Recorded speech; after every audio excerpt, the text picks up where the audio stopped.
need to step down this guy so that this clan can have one candidate. And it made a lot of sense because I understand the Bere people and the clan dynamics.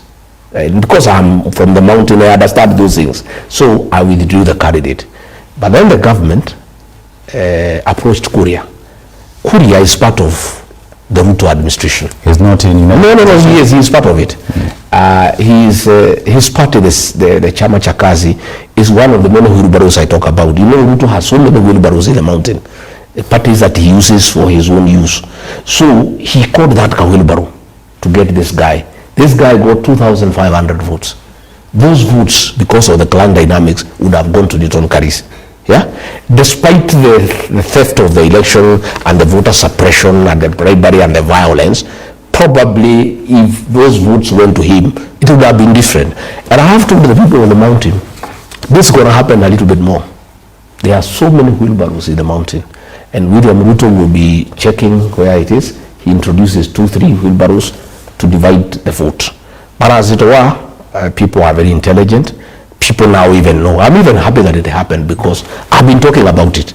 And people now can see what I've been telling them.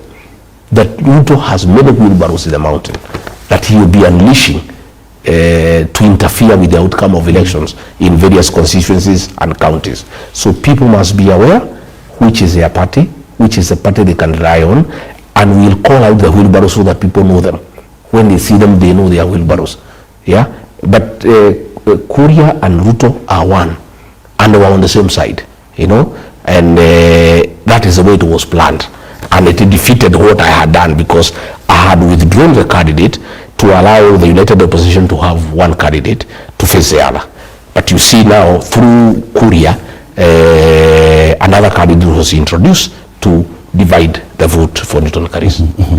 Now, you've said you do not trust IEBC, yet the ballot 2025, as we call it at Standard Media Group, is a litmus test on what is to happen in 2027.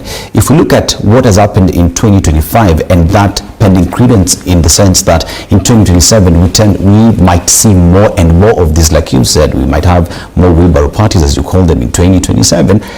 How are you going to the election with an IEBC that you do not trust?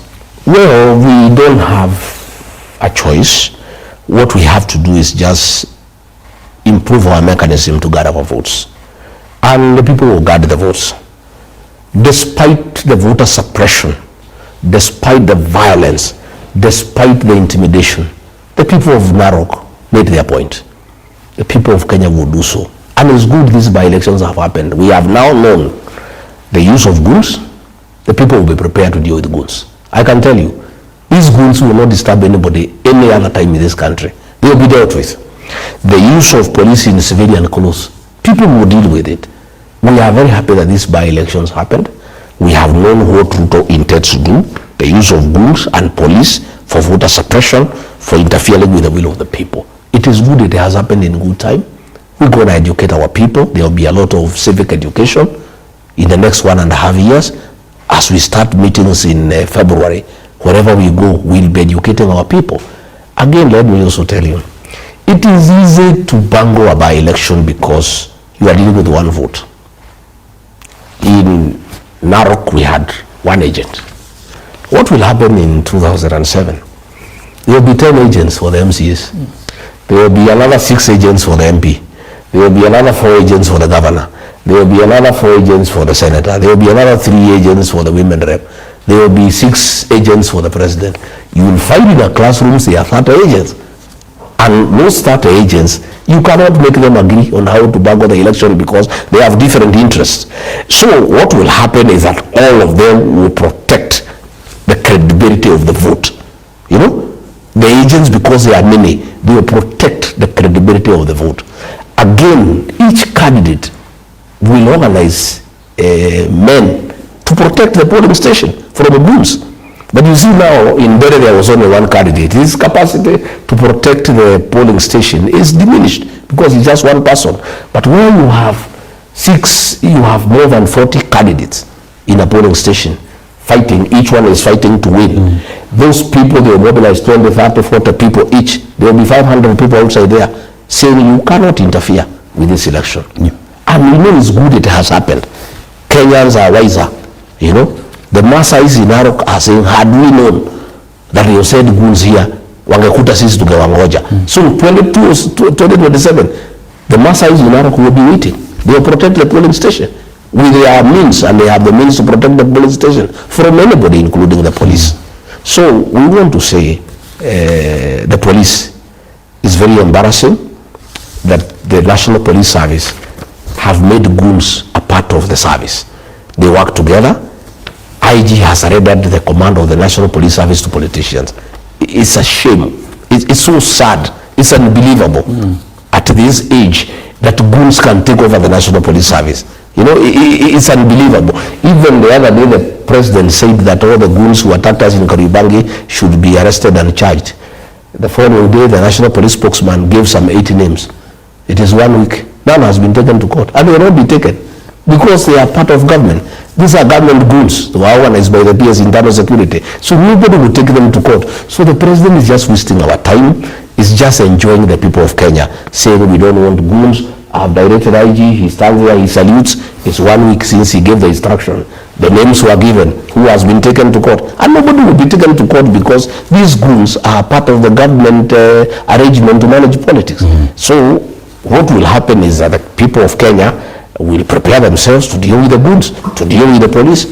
And that is what will happen in 2027. Now, Gachagua, let us talk about the united opposition. So here is a question where you made a statement in terms of zoning Nairobi for DCP, and that elicited a lot of conversation because even Wiper party leader Kalonzo Musyoka said, we have not gotten into any discussion in terms of zoning. And many have equally just described you as a bully, that within the united opposition, it's either Gachagua's way or the highway. Is that the case? I don't think I've said it's either my way or the highway, but I'm the party leader of DCP. And I have my party to market. I must market my party, and I must fight for its rightful space in any dispensation. What we have agreed as united opposition is in Nairobi is that we'll have an arrangement where we are not having friendly fire because we will lose. Nairobi is complicated. And there are voting patterns that have been there in history. There are areas where Wiper is strong. There are areas where DCP is strong. If Wiper and DCP fight, we could give way to UDA. And what I was saying is that we have an arrangement, that is true. Even Kalonzo has clarified. He didn't say we have not spoken. What he was correcting is the impression that was given by the press, that I said these seats are being reserved for DCP. I never said such a thing.